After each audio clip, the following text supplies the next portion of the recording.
Ladies and gents, welcome to my little slice of heaven out here. And one of the greatest aspects of living here in Central Oregon is you really don't need to do too much yard work. The weeds never really get out of hand. But sometimes you really just don't want weeds, especially in my driveway. This is a rock driveway. It's nice to have some delineation between driveway and your patch of grass. It seems, however, that these bloody weeds have an affinity for rocks as opposed to this lovely patch of dirt I have provided for them. So we are going to take care of that today.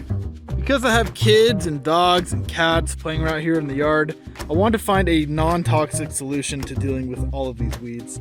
And this is where I've started using this really simple recipe. It consists of vinegar, salt, and soap. The vinegar provides you the acidity. Plants really don't enjoy that. Salt gives you the salinity. Also, plants not a huge fan.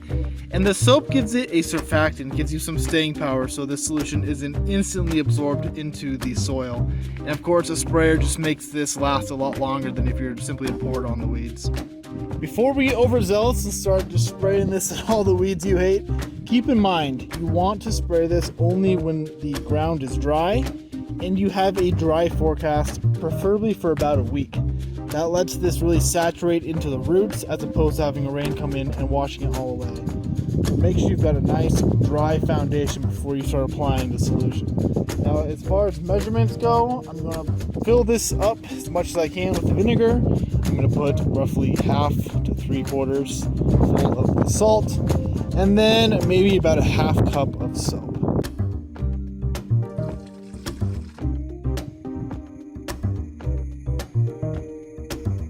Make sure you really shake this up and give that salt a chance to fully dissolve into the vinegar. If you don't, you're liable to clog up the little orifice here at the end of the sprayer.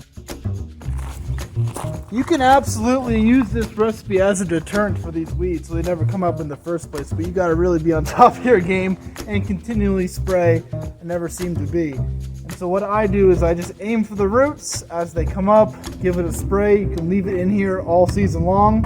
See a weed, you spray a weed. Let me get to pumping and spraying.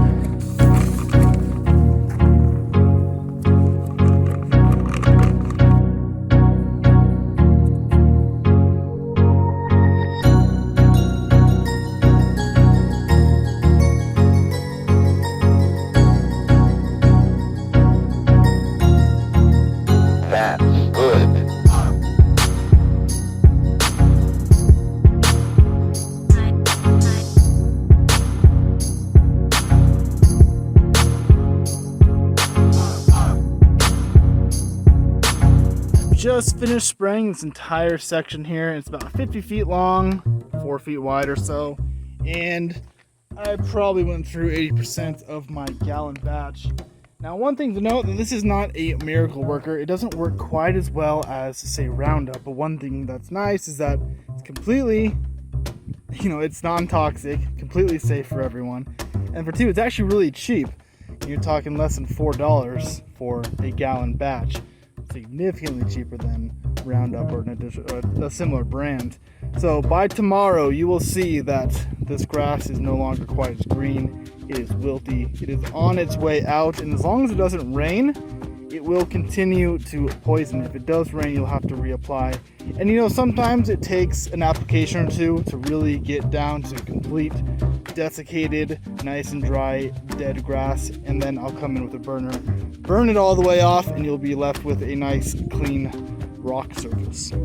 This is the same section that I sprayed at noon. It's now just after 7. You can already see my cat for one, and two, the carnage that has ensued. This used to all be green, and of course there is still some green here, but it is taking effect just after a few hours. Here at the next day, it's been 24 hours since our first application of this solution, the salt vinegar solution, and it did some damage. This was green, and now it is just completely dry, dead. Now you can pull this up, or you can come in with a weed burner, take care of it. Probably gonna come with the weed burner because it just gets rid of it. I don't have to deal with relocating any of all this. It just burns away. You can see a couple of, like for example, this is a wild mustard, and it's not completely dead. It's not happy. This was sticking up loud and proud, and now it is definitely not happy. Down low, you can see it could probably use a couple more applications before it's completely dead, but it is not happy. It's on its way out. A little further down, this is cheatgrass. This stuff is real nasty. It just migrates into places you do not want it to be. And you can see this stuff is dead here. This stuff has got a little bit of green going on, but it is dying. It is not happy. It comes out very easily. For example, here's a dandelion that I did not spray. I come over here. I sprayed a couple right here. Just one quick application, and it is dead. It's been 2 days. This grass is nice and dry. Definitely in comparison to the green grass here. Next step is to come in and I'm going to weed burn all this. If you would have tried to burn this with a weed burner when it was still green, it just would have taken forever. Now it's nice and dry. It'll burn very fast. Be a quick job to take care of this and clean up the rocks.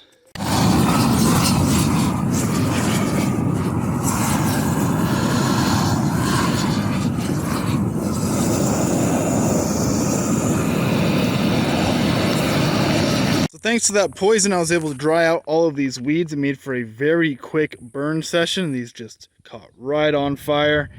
And now I can come in, rake out all this char, and it should be looking just as clean as the rest of the driveway rock.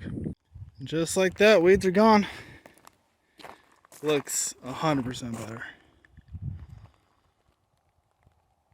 If you've been looking for that non-toxic weed killer, vinegar, salt, and soap. It's been cheap, easy, and effective. Worked well for me. Thanks for watching, guys. Take care.